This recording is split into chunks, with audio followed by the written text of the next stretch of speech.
I've made videos in the past on how to store Pokemon sealed product. I've given you guys my opinions and tips on that sort of thing.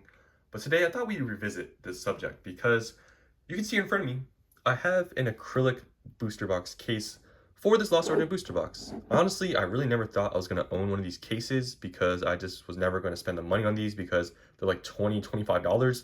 But it just so happened that I bought this Lost Origin booster box for a good price and it came with this acrylic case. And I'm not gonna lie, it's pretty nice. Like, it's high quality, it protects it, it's good. On the top here, it's like a magnetic, and you can just open the top up and it fits the booster box perfectly. So I can see the appeal for these acrylic cases, and it's a nice display piece and nice protective thing to have for your booster box. But just having this case reminded me about this subject. So today I just wanted to go over my tips and my whole opinion about this, sealed product storage thing. So I'm just going to say this right off the bat. People are too worried about storing their sealed product. And, for some, way you should be. You should be worried about your sealed product because you're investing, you're spending money on it. So you obviously want to protect your product. But I see a lot of people, especially online and people that are new, that go to extreme measures to protect their sealed product. And to the point where I'm like, why are you even investing into this sealed product when you're going to be this extreme about it? This is my opinion about this whole thing. If you are not living in an extreme climate where it's super cold or super hot and humid, you do not need to stress about storing sealed product. You could literally put it in a room and you'll be fine. But obviously there are some guidelines and some things that I want to say with that sort of thing. But just so many people online, I see some people, they will buy a plastic case like this acrylic one or just a plastic sleeve. The sleeves are a little bit cheaper, or actually a lot cheaper. They're probably maybe around $1 each or something like that. And they buy one of those for every single booster box. And I think that's just crazy because you got to put it this way.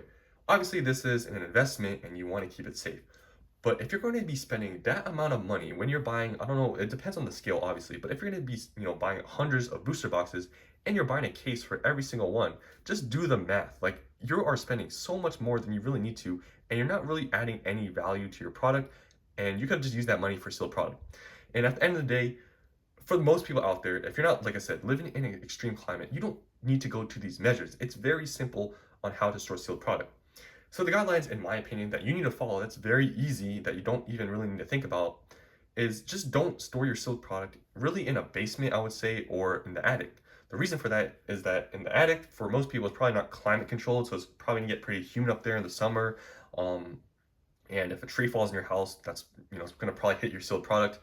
And in the basement, if there's a flood, if it's underground and there's a flood, obviously you don't want your sealed product to be at risk of getting water damage. So I'd say like middle floor, top floor is probably your best bet because it's most likely you're not going to get, your product is not going to get, water damage because flooding is probably not going to occur on the top floor. And it's not going to be, in an area where it's not climate controlled because I'm assuming you have AC, heat, and that sort of thing. So if you just put it in a room, you're probably good enough. Just keep it out of direct sunlight. That's another thing. But I would hope you guys would have, you already thought about that and, not putting your product on like kitchen table where there's sun hitting it. But other than that, you don't need to buy all these cases. Like, I don't see why people keep thinking about like that these products are super fragile. Like, this is not like people really think that if you leave this in the open air that you're done for. Like 5 years from now, the booster box is going to be like ruined. Like, that's not going to happen. You know how many people out there that have stored sealed product over time and have just left it in like their like bedroom and they just take it out and perfectly fine. Like, you're not going to damage your product by just leaving it out in the open air. You could just do nothing and it'll be fine. But what I do and what I'm going to show you is probably the furthest most people really need to go for storing their sealed product. Personally, you can see here behind this case, I have a cardboard box, a perfectly good cardboard box. You can see here, it's just an empty case that I was able to get, and it's holding my booster boxes. It has nice, brilliant stars in there. I know this is how they evolved, but it's just brilliant stars.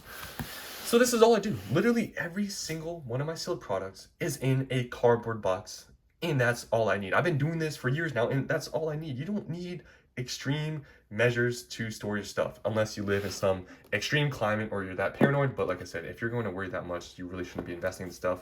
I'd say the furthest you really need to go is to buy like a plastic bin because plastic bins are cheap. They hold a lot of stuff. So I'd say plastic bins are fine. Some people, they would recommend putting maybe in like an oxygen absorber pack inside of like each bin. I mean, you can do that, but even then, I don't think that's that necessary. But I mean, the oxygen absorbers, I don't think they're very expensive. So if you want to do that, you can. There's some people they like to also wrap their product in bubble like wrap. I don't think that's bad. Like you can go to that extent. Especially for more expensive stuff, maybe that's a good idea and you're stacking things. That wouldn't be the worst idea ever. But I don't know if you guys are spending money on bubble wrap. I mean, bubble wrap's not that expensive. But I would say that's okay too. But don't think that this whole storage thing is a huge deal like people make it, to be. I just don't put it in an attic where it's not climate controlled, in a basement. Just you can put it in your bedroom and you'll probably be okay. Like, don't overthink about this whole thing. It is really not that difficult. Your product is not going to crumble if you just leave it in your bedroom in a box. You are going to be perfectly fine. So that's all I wanted to say today. Just a quick video because it just reminded me how some people just overthink and overspend on these, different measures to protect their sealed product. Unless you have a $1,000 booster box or like a $500 booster box, you do not need to be spending $20 to $25 on a acrylic case. It's really not worth it. But hey, for display purposes, it's really nice. I'm not going to deny that. I'm, kind of happy that I have one of these just to have this nice booster box in here that's pretty much mint. Like this Lost Origin box is like mint. Other than that, I don't really do any extreme measures. Like I said, all my boxes are in cardboard boxes. They're just in cases. Like it's not that crazy, guys. Like it's literally in this just empty booster box case I was able to get, and that's all you need. And this costs $0. Like you can just put your stuff in a cardboard box. Like that's really all you really need, and you will be okay. So that's all I wanted to say today, is just that storing still product, maybe also I would say and add, maybe keep it off the floor if you can. Maybe put it on a shelf. But even putting on a floor, it really isn't that bad unless you're in the basement, because I mean, on the top floor, if you're putting your product on the floor, like nothing's really gonna happen. Like you're not gonna have a flood. There's a lot of people also that say you really shouldn't put sealed product on a wire rack. I would probably say that too. Like in that case, if you're gonna put your product on a wire rack or somewhere where it has like perforations in it, over time, if you're stacking a bunch of stuff, it is possible maybe there will be some indentations in your product. So then you'd probably want to have something like under your product to line it so that, the wire rack or whatever doesn't press into your sealed product, or just put it in a cardboard box and you should be fine. So just wanted to say and just make this video again, just because I see a lot of people panic and talk about this, topic too much and do too much to store the sealed product. It's really not that difficult, guys. Just keep it simple. Just use your brain cells and you'll be all right. And just don't go out and spend hundreds of dollars on these cases, and you'll be all right. So that's all I wanted to say today. So hope you guys enjoyed, and I'll see you on the next one.